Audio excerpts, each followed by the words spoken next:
Well, hello and welcome. Thanks for joining me. This is Ros Jones, your business coach with my weekly podcast show, Bold Business Bits, coming to you from Yorkshire. This is where I have a great conversation with a phenomenal female business boss. We share some of the bold stuff they do, lessons they've learnt, adversities they've overcome, and the fun they have. And then I'll be dipping into my toolkit and sharing a top tip. Business can be lonely, so make sure you join us each week and be part of our show. Well, hello and welcome to episode 25 of Bold Business Bits podcast show. This is Ros Jones and today I'm joined by Susie Hart MBE, founder and director of Artisan International, a charity she set up on returning to Harrogate in Yorkshire after 10 years living and working in Tanzania. While in Tanzania, she set up a social enterprise that provides crafts training and employment for people with disabilities who would otherwise have been street begging to earn a living. And since then, she's extended this model into Uganda, Ecuador and Peru, and has her sights on many other countries in the world. Susie is a phenomenal female business boss. She's a purely inspirational woman who is full of love and abundance. And I want you to listen to her story and enjoy our show. Welcome, Susie. Thank you very much. So, Susie, I know that you've done some amazing things and you've been decorated as well. Yes, I've been Woman of the Year in the past and I've astonishingly got an MBE as well. Fabulous, and it's very well deserved. Susie's business is Artisan International, which is a registered charity. Can you tell us a bit about the charity, the work you do, and how it all came about, please, Susie? Yeah, sure. So we enable, empower and support people with disabilities in the UK and in the developing world. So in the UK, we run weekly craft workshops for people with disabilities in the community. And we also go into hospitals and work with long-term hospital inpatients. And overseas, we set up social enterprises to give training and employment to people with disabilities who would otherwise be living in really abject poverty, who would usually be either street begging to support themselves or hidden away at home behind closed doors. So we started in 2012. When I returned after 10 years of living and working in Tanzania, where I set up a social enterprise to give training and employment to people with disabilities there. And that was called... Why did you do that? What took you to Tanzania? It's a really long story, okay. But essentially... Take it in a nutshell. Okay. In a nutshell, my training is in textiles, textile art. I've always been a craftsperson, an artist and a designer. I became a Christian in my late teens, and after that I just wanted to use my skills in a way that was going to make a positive impact in the world and benefit people in some way rather than be for myself. And so as part of my degree, I was lucky enough to go to Uganda to study sculpture and textiles. And while I was there, I realised that people with disabilities are absolutely the poorest of the poor in the developing world. There's such a huge stigma attached to having a disability, and so they end up either begging on street corners or, as I say, hidden away at home. And so I went and volunteered with a L'Arche community in Kampala. That's a community of people with learning disabilities, and there I went thinking I was going to be an extra pair of hands in their existing craft workshop. And when I got there, they showed me to a bare charred room that had caught fire when they had some chickens in it previously. And they said, "This is where we would like you to start the therapeutic crafts workshop." And I thought, well, this is madness because I'm only an art student. I'm only here for 3 or 4 months on my vacation. But I spent my mornings going around Kampala markets, finding things we could make into equipment, and my afternoons teaching candle making and paper making, my night times making learning materials, talking to potential clients. So by the time I left 4 months later, it was all up and running, and it's still going 20 years later with the staff that I trained. Oh, that's fabulous. So that was my first window into, firstly, understanding the huge need amongst people with disabilities for training and genuine employment, and also to see how I could use my, albeit quite random seeming skills as a textile artist and craftsperson to teach people skills with which they can support themselves and their families. So from that experience in Uganda, I then went on to do similar work in Tanzania, and I started with 3 young deaf men in one room of a rented warehouse on a startup budget of £400. Wow. And a sack of elephant dung, teaching them how to make paper from elephant dung because there was a market for elephant related products. How did you know how to make paper out of elephant dung? I confess I didn't know initially. Right. I knew how to, as part of my textiles course, I'd learned how to make handmade paper in general. And when I was in Uganda, I taught people how to use water hyacinth, which was a locally available problem plant. And so there was a sort of beautiful imagery between, to taking something which people consider to be a problem and something which was considered to have no potential, and create it into something beautiful and valuable. Fabulous. And so there was a similar metaphor going on really with the elephant dung. And also, most importantly, there was a market for elephant-related products, because there were a lot of people travelling through Iringa, the town where I lived, on their way to visit the 40,000 elephants down the road at the national park at Ruaha. So there was a lot of elephant dung to be collected, which nobody else was using. It's an environmentally friendly resource, and there was a market for the products, and that was the most important thing. Because, as I say, I set up my first project there with £400, and I didn't have any money at all to pay the wages of the men I would be training, and later women. And it was essential, therefore, that we made things there was a market for. And so when I arrived in Tanzania, I had a 10-month-old baby, Grace, our eldest.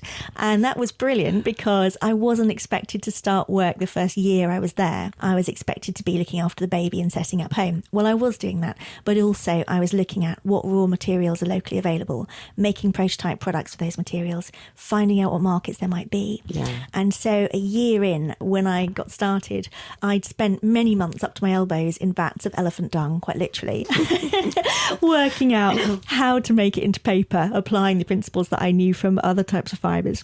And as I say, making prototypes, finding markets. So when I began, I'd already got an advance order for another £400 worth of products. And so that was enough to pay the first 3 trainees for the first 6 months. And that's literally all we had when I got started. But as we began to make these beautiful products, people got more and more interested. We sold more and more things.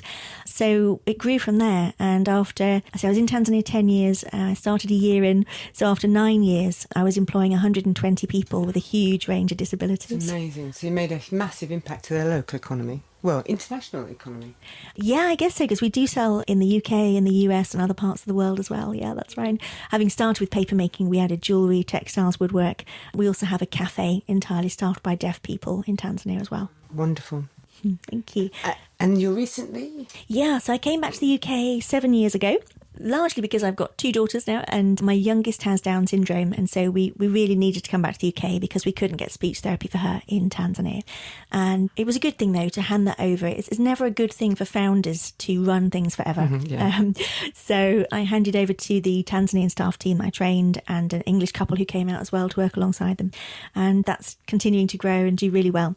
So that then freed me up to start Artisan International, to run weekly craft workshops here, but also really fundamentally to pass on that model that we showed worked in Tanzania to other developing countries. Because we know that all over the developing world, people with disabilities are absolutely at the bottom of the pile, and very few organisations are interested in working with them or prepared to have a go at doing so. I think there's a sense that disability is a bit taboo, it's a bit niche, it's maybe a sort of side issue.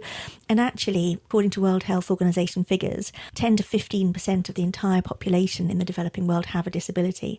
So we are talking tens of millions of people desperate for training and employment. So those are the people that we feel called to work with. It's amazing. It's just a fabulous story. So I know recently you went off to Ecuador and Peru. Is this where you're setting up new places? Yes, that's right. Yeah. So when I started Artisan International, so we began with the UK workshops. And then once those were up and running, I started to investigate which country we would go and work in next. And I really thought it would be India, actually, because there's a huge amount of need there. And it's one of my dreams eventually for us to be working in India, because there's A, so much need, but B, so much potential in terms of the raw materials. But actually I was sort of testing doors in India, and none of those were opening. And before anything came together for that, I was approached by some people who'd been working in Peru and knew of a group of people with disabilities who were coming together to do social activities. But what they really needed was a social enterprise. Yeah. And so they asked if I would go to Peru, because they'd heard about my work in Tanzania, to see if that was a suitable place for us to work. So I went to the beautiful city of Arequipa in the south of Peru, where we work, and discovered again huge numbers of people with disabilities begging on the streets in desperate need of training and employment, and no practical projects available to help them. So we've been working in Peru for 4 years now. We've got 1 completed project and 2 brand new projects there. So that original group that we started working with, it was a social group to start with, being run by a little Baptist church there. And they were just coming together to do karaoke and colouring in. Oh, lovely. Literally, which was okay, but not very productive. And so over the last 4 years, we have trained the leaders of that group and the group themselves in jewellery making, in cards and textiles. So we've given them lots of skills, we've given them lots of equipment, we've given lots of training to the leaders, we've trained them in things like safeguarding and all sorts of, the whole gamut of things that they need to know to run a really good project. And they are now confidently running that themselves. We've been able to step away completely at the beginning of this year. And so that is mostly for people with learning disabilities. So it's twice a week, and it's really more of providing therapeutic activities rather than providing employment. So it's great that that's up and running and it's meeting a real need. But as you know, our heart really is to give employment to people with disabilities. And so we've started 2 new projects at the beginning of this year. And one of those is working with a home for men with learning disabilities. And we've got a papermaking workshop being set up for them so they can start to earn an income to support themselves as a group. And the other is we've opened a brand new office right in the heart of Arequipa, where we're training people with physical disabilities who live in the community in very high quality jewellery and textiles. We'll be adding more crafts to that as we go, so that they can work from home, come to the office every week, get new materials, get paid for what they've done, and start earning a really good income to support themselves and their families. And where do they sell do they sell them locally, or is it? Well, currently with that new group, everything that they're making is being sold in the UK. But that's very much a temporary thing, in that at the beginning of a new project, because we haven't found local outlets yet, we expect to sell quite a large proportion of what's being produced here in the UK. But over time, that will reduce and reduce and reduce here and will increase over there. Yeah. So we are looking for premises in Peru to purchase, which will become the training centre, a shop and a cafe, so that we'll have our own outlet there. We've done a little bit of selling through other local outlets, but of course those shopkeepers want to take more than 50% of the retail price, which just means that our participants are getting a lot less than what they could do for the work they're producing. Now, obviously, we make sure that everyone's being paid a really serious wage for the hours that they put into every single piece, but we could make sure they were getting a lot more if we were selling direct to the public rather than through other outlets. So that's what we're working on at the moment, finding a property in Arequipa where we can set up our own shop and cafe, similar to what we've done in Tanzania. Yeah, fantastic. So I love what you're doing, because you're effectively setting up a business that runs without you. That's the long-term goal, yeah, and absolutely. That's what I teach my business owners how to do. So you're just doing it. It's fabulous. I love it. Oh, thank you.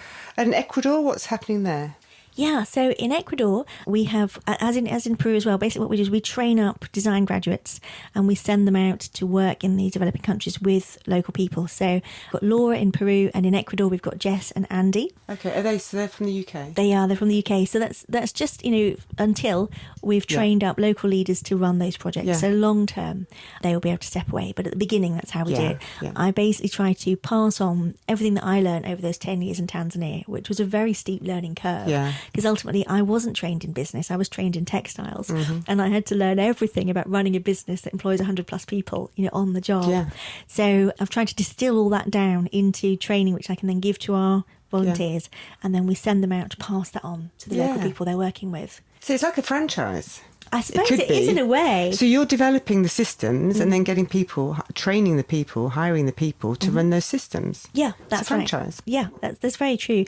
Although I guess the obviously the slight difference is that we provide as many years support to each of those franchises as they need until they're able to be totally self-sustainable. Yeah. So that one in Tanzania now, completely self-sustainable, but that took 10 years. Yeah. And it might it will speed up. It will speed up, absolutely. Yeah. It's only taken us 4 years, I guess, for that first project in Peru to become self-reliant.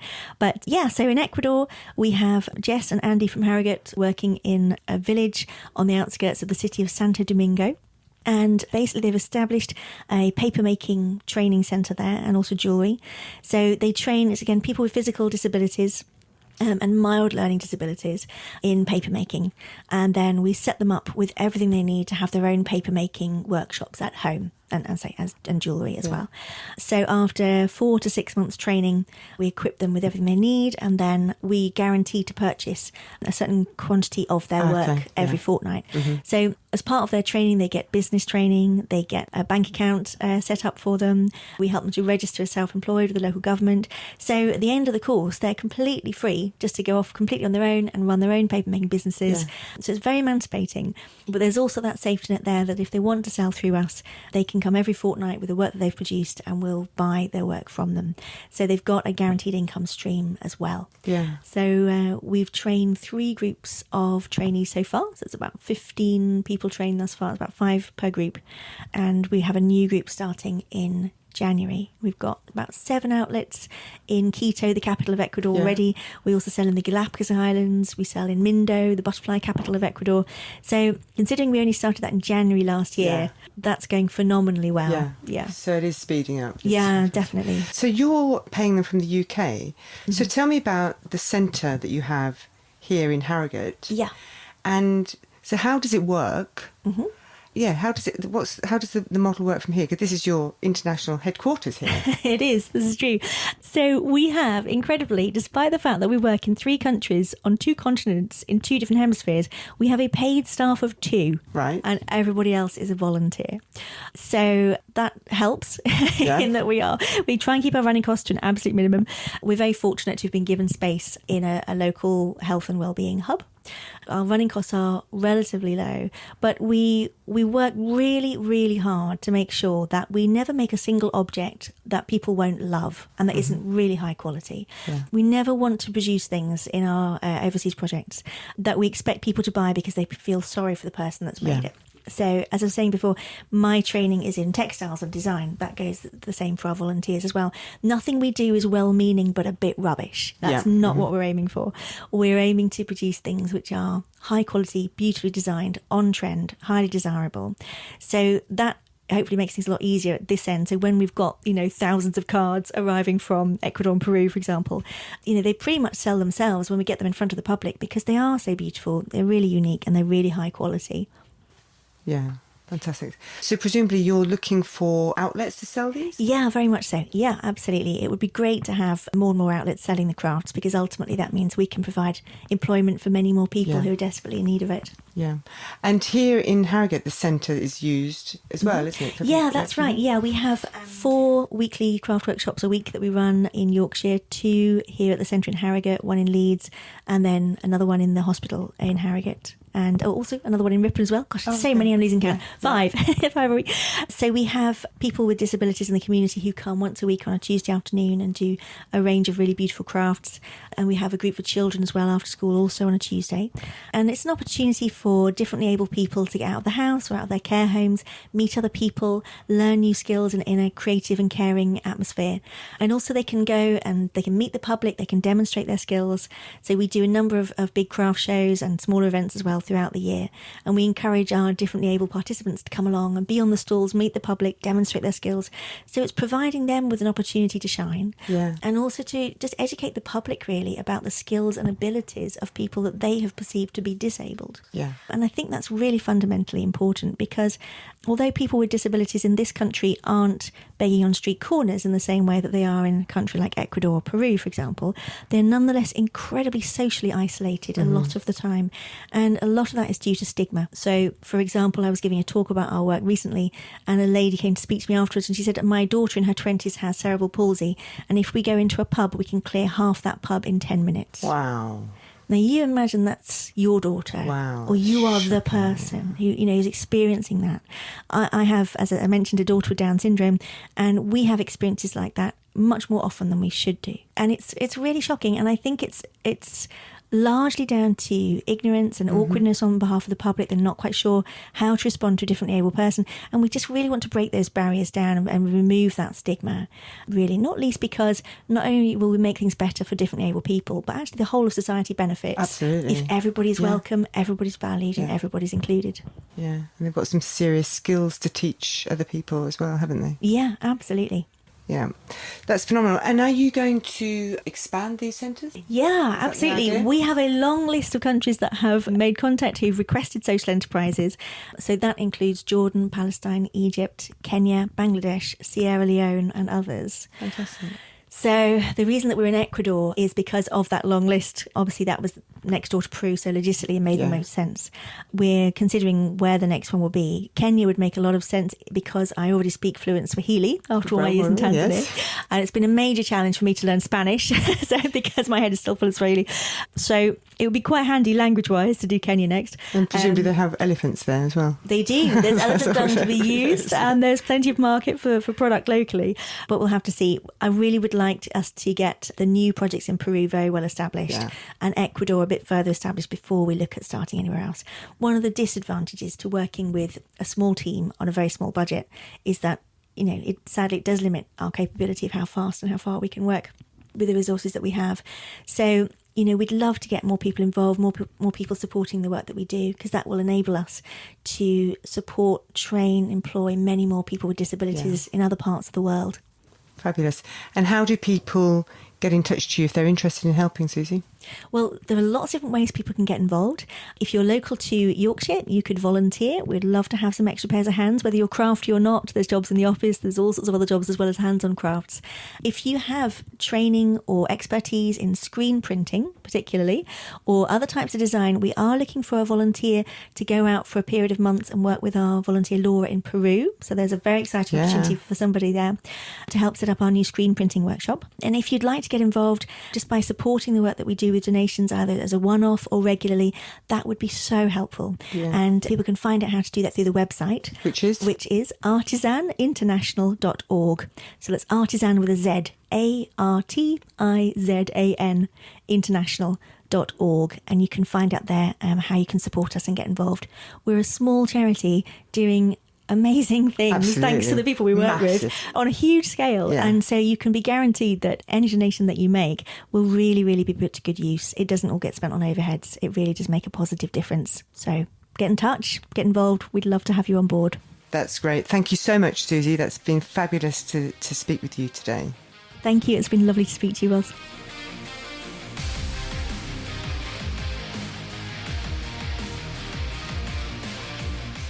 In our conversation, Susie spoke about the business system that she's been setting up in the developing world with a view to extending it in other countries. This made me think about the idea of the franchise. A franchise is a growing, popular model for a business. It's a great way of making money out of your business once you've got the systems in place. So I thought it might be a good idea to give some top tips for franchising a business. Here we go. Number one is make sure your concept has been thoroughly tested to make certain all the systems work and that the business is running smoothly and profitably. Will it stand the test of time or become another business statistic? This is best by running a pilot successfully first, and this is what Susie did in Tanzania. She spent 10 years working on that model before she decided to extend it into other countries. Secondly, make certain the business lends itself to being duplicated and that a demand exists for your product or service. Make certain too that your brand is recognised in the marketplace. Number 3, consult your lawyer, financial advisor, both of whom, by the way, must have franchise experience, and a franchise consultant. Make sure you have all your legals in place before you franchise a business. Number 4, and this is really probably the most important, produce a set of comprehensive operational manuals, systemize your business and get it written down, and test to see that they are understandable and that they work. Make sure your manuals take a step-by-step approach and don't assume your franchisees know anything. Put absolutely everything down in these manuals. Next, have an experienced franchise solicitor draw up your franchise agreements.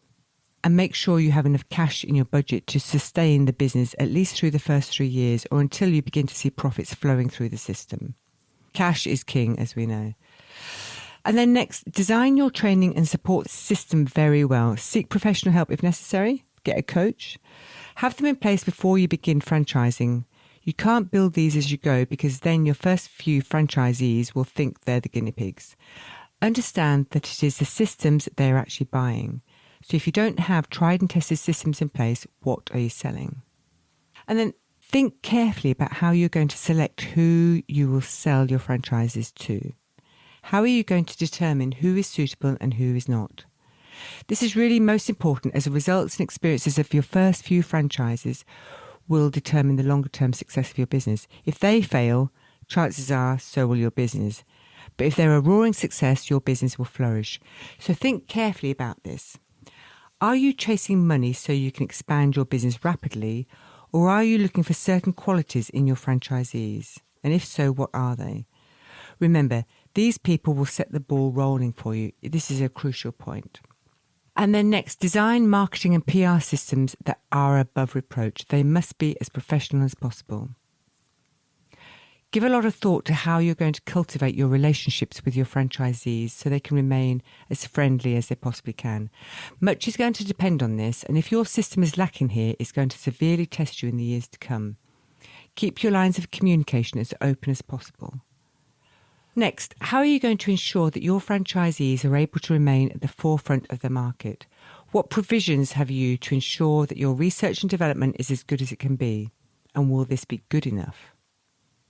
And then make sure you have a detailed and up-to-date folder on every franchisee in your system. Keep everything documented. This is for your good sanity's sake. You see, franchising involves relationships, and these relationships are both personal and legal. And they can come unstuck every now and again, so document everything. Not to trap anyone, but rather to cover yourself should you end up in court. Include sign-offs in your system so franchisees can sign that they are happy with things as they work their way through the system. For instance, on completion of initial training, get them to sign a form stating that they are satisfied with the quality of training received. Be in a good position to put forward your case if required to do so. Obviously, we don't want it to go there, but just in case that happens. Learn as much as you can about the anxieties franchisees face before they purchase a franchise, when they make the purchase, and as they work as a franchisee. And then finally, make certain your system is adaptable and able to take on board suggestions and experiences from your franchisee base. Remember, a franchise system is just like a tree. It's either growing or it's dying. It simply can't stay the way it is ad infinitum. It needs to be flexible. The bottom line here is you need to be well prepared before taking your business down the franchisee path. If you're not, you could end up fighting lengthy and costly legal battles. Nobody wants these. And besides, if your business fails, it will be precisely the opposite result of what you were hoping to achieve in the first place. So I hope that's been useful. If you have any questions about the franchise model or about anything we've been talking about today, then please do get in touch. And please check out Susie Hart MBE's registered charity, Artisan International. She really needs your help to help her achieve the massive, fantastic goal that she has. This has been your Ross Jones Bold Business Bits podcast show. If you'd like any further information about anything we've discussed today, please just get in touch. Go to businesscoachingyorkshire.co.uk. Please join me again next week when I'll be speaking with another phenomenal female business boss with bold business bits. And remember to subscribe to my show. Thanks for listening.